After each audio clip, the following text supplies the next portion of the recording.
Worried about Donald Trump, asylum seekers walk cold road to Canada. News report claims, something very scary is happening around the world. And we may soon be doomed under the new United States administration and executive orders that are massively passed into bill. Refugees in the United States fearing a worsening climate of xenophobia in the wake of a divisive United States presidential campaign are flocking to Canada in growing numbers.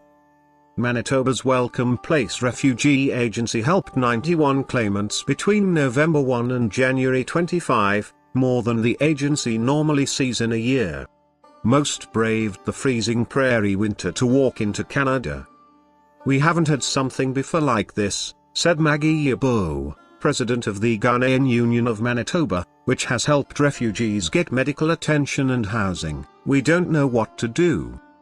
A temporary restraining order by a United States judge of President Donald Trump's executive order that blocked nationwide the implementation of key parts of the travel ban has provided a reprieve for refugees trying to come to the United States.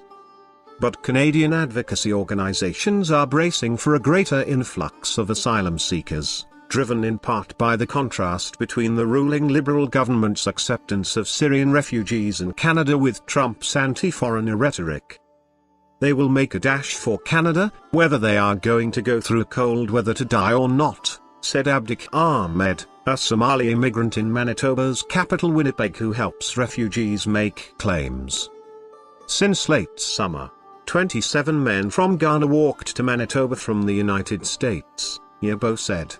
2 lost all their fingers to frostbite in December and nearly froze to death.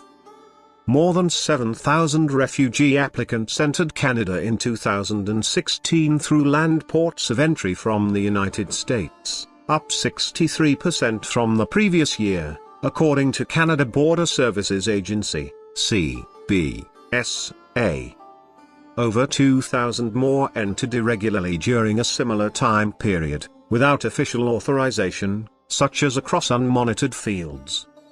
430 asylum seekers crossed Manitoba's border irregularly in the first 9 months of 2016 to 17, up from 340 the entire previous year, CBSA said.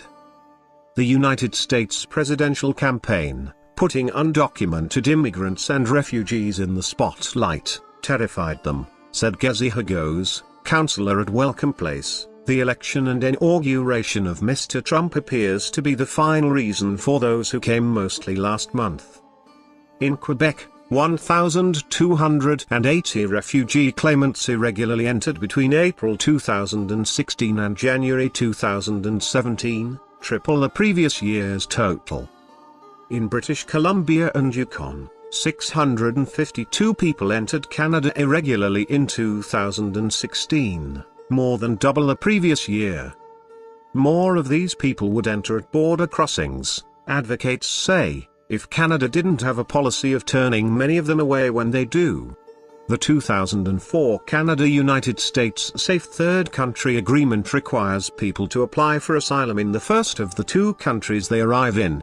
Advocates argue the agreement inadvertently encourages people to dangerously sneak into Canada and make a claim rather than be rebuffed at the border. If the government doesn't abandon this agreement, they say, it could find itself in court. The number of refugee applicants crossing the land border under exceptions to the Safe Third Country Agreement has risen by 16% in the first 9 months of 2016 compared to the same time period the year before. In Buffalo, New York, hundreds of people are streaming through VIVE, a shelter that helps refugee applicants to Canada. VIVE's client numbers, including long-time United States residents and refugees, spiked last summer and have stayed consistently high since, 2 or 3 times what they'd normally see a year or 2 ago. VIVE's Canadian service manager Mariah Walker expects to see even more. Clients are definitely spooked by Trump's executive orders, said Walker. Canadian welcome. Prime Minister Trudeau took office in 2015 on a commitment to admit tens of thousands of Syrian refugees, while the majority of the world is turning their backs and building walls, The fact that Trudeau took this bold humanitarian goal put Canada on the map, said Chris Freeson, Director of Settlement Services at Immigrant Services Society of British Columbia. But this year, Canada plans to take only 7,500 government-assisted refugees, less than half last year's number. People eager to sponsor refugees find themselves waiting years to do so. Anisa Hussain, 20, and Len Mohammed, 19, hired a smuggler to take them from Somalia to Minneapolis in August, where they planned to settle in a large Somali community. But Trump's anti-refugee rhetoric frightened them into traveling to Manitoba days later. Trump said he would turn away the refugees and we would go back to Somalia, said Mohammed, speaking timidly from behind the hood of a thick parka she received in Canada for winter. We were so scared. We just wanted to be in a safe place. They rode a bus and taxi to North Dakota, then walked 4 hours into Emerson, Manitoba and filed refugee claims. They might have been able to cross at a port of entry if Canada's policies were different, says Canadian Council for Refugees Executive Director Janet Dench.